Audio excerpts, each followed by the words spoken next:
Hello, welcome to TheThrottleCable. I'm Rob. This is my channel about owning and running a Porsche 996. So today, got a little project. I'm going to be fitting an OEM style extinguisher inside the car. Couple of reasons to do that. The first one is the obvious benefit of safety. If there's ever a fire in the car, having a power fire extinguisher is pretty handy to stop things getting out of control. And then the second one really is the ambience inside the car. It gives it a bit of a motorsport feel, and who doesn't like a club sport look inside their Porsche? Me especially. So there's a couple of ways to look at installing these. This is actually the extinguisher you'll find in most German cars, be that VW, Audi, Mercedes and Porsche.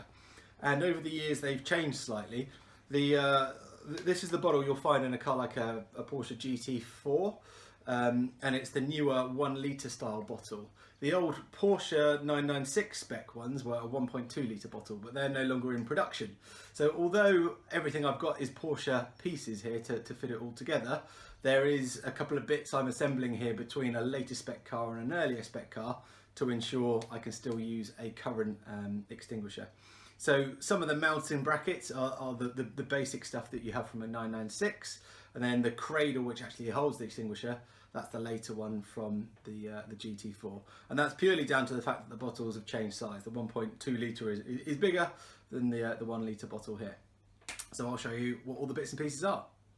Okay, so all of the hardware. So let me start at the fire extinguisher end.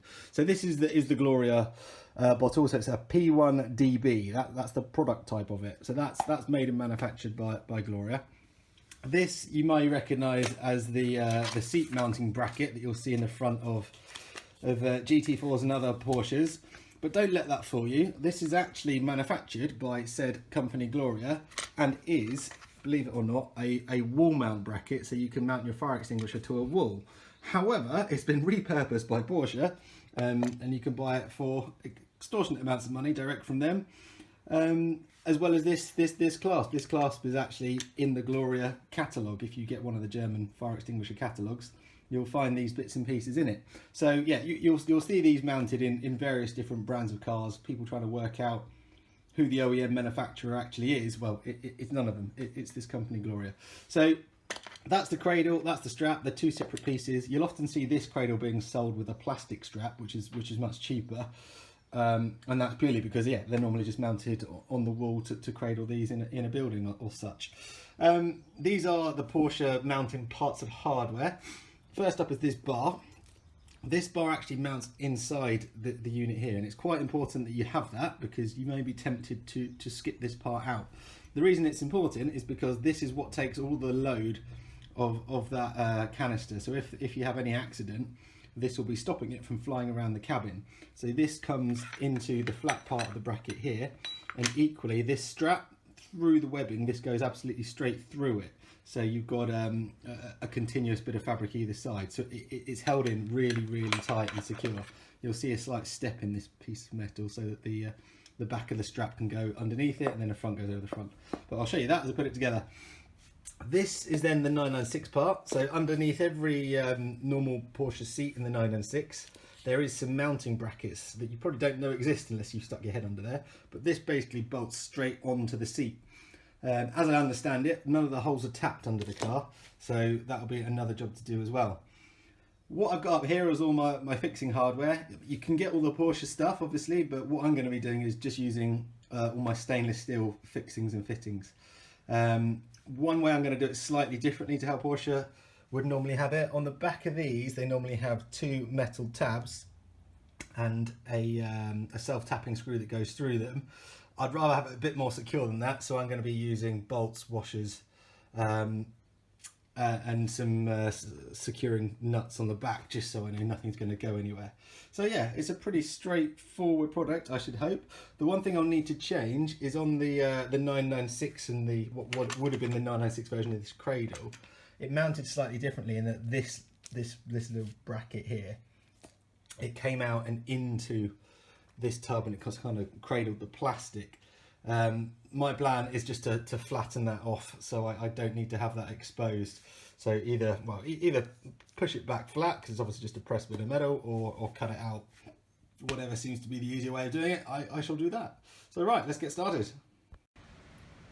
So just using the vise, I've just flattened out a bit of metal now, so that will sit flush behind the carrier. No need to cut it off or anything like that.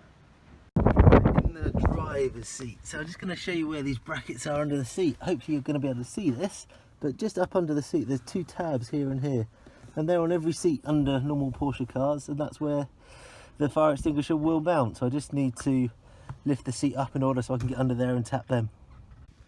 So to get the seat out, I've slid the seat the whole way back. All you have to do is release this little screw. I've just put it back in there for safekeeping. We'll take that screw out, lift up the tab and slide it forward. Then you've got your E12 bolt underneath. So you unscrew the bolt, and then it's the same on the other side. You can see the bolt just proud there. Again, you just undo the screw from here, slide it forward out the way, and then get in there to get your E12 back out. And that's it, the front's done. Move to the back. So the back bolts, again, E12s. All you have to do to release the catches, basically underneath them, this seat's on top of the bolt and that just slips underneath the seat. So you have to pull that piece out to the side, lift that piece up, and then just slide backwards. It can be a bit of a tug, but if you just press down on the carpet around it, it just helps it release, because it does tuck underneath as well. That just helps the bottom side of this come out from under the slider. Then yeah, release those E12s and then we can tilt the seat backwards. The seat's now leant back in the car. I've just moved it back onto the carpet so it doesn't damage any of the paint on the base. And I'm just tapping the two holes. So this one I've just done, so you can probably see the thread in it already. And this one I'm just doing on this side here. The only thing to remember when you're tapping is it's like 2 steps forward, 1 step back. So when you do a half turn forward, do a quarter turn back.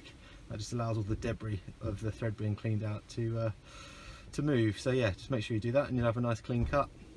Just need to do the last one now, which is up in the centre here, and that's my 3 threads tapped. To try and make life a bit easy, I've pre-assembled the bracket onto the back of here. So all I've done is bolt through the metal tab, which you can now see going through the strap, and then secured it on the back with 2 locking nuts. And that should make it a bit easier. The reason I did it that way is because it's quite tight behind there, and now obviously because they're normally designed to have these tabs for self-tapping screws, and I wanted to put a nut on the back, so it's much easier to do it this way. Then I need to mount these 3 bolts once it's on the seat, so I'll do that whilst it's sat upright before I put the seat back down. Okay, so I've got the screws in. I would say start on the one furthermost towards the flat end of where the cylinder is going to be, where the fire extinguisher is going to be, purely because then you can more easily get to the other side. There's a bit more space to get around the back. Once you tighten this one up, you're really tightening the bracket against your wrench that you're trying to get in there with, in my case a little hex key. And then I put the one in the middle as a retainer to stop it from sliding forward. Looking at this, ideally you want to put that in from the top of the seat to clamp it downward, but rather than take the whole seat swab off, I put a longer one straight through the bottom so that the bracket can't slide forward. That's sort of doing the same thing, and it's proper solid on there now. So yeah, very happy with that.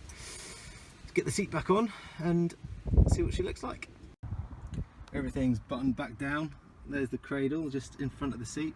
Looks really neat, and it's in no way in your way of cars or anything like that, but it is really an arm's reach away from the driver, which is ideal. So I'm just going to clean everything back out, pop the fire extinguisher in, and have some little finishing shots of her. I thought I'd give you a view of where the canister sits under your legs. So that's where it is. It's in such easy reaching distance. You've got about 1 inch between the back of that calf. I mean, it's nowhere near this leg, but yeah, I mean, if you well, can I touch it? Yeah, if you really try, you can touch the back of your leg on it, but you are sitting in the most skew-whiff position at that point. But yeah, any normal kind of action on the pedals, it's not there, it's not in the way. Maybe you can feel that clip slightly if you start to twist your leg over, but you know, heeling and toeing or whatever, you're not gonna touch it. I think that's a really nice little feature, that a good add, and adds to a bit of safety.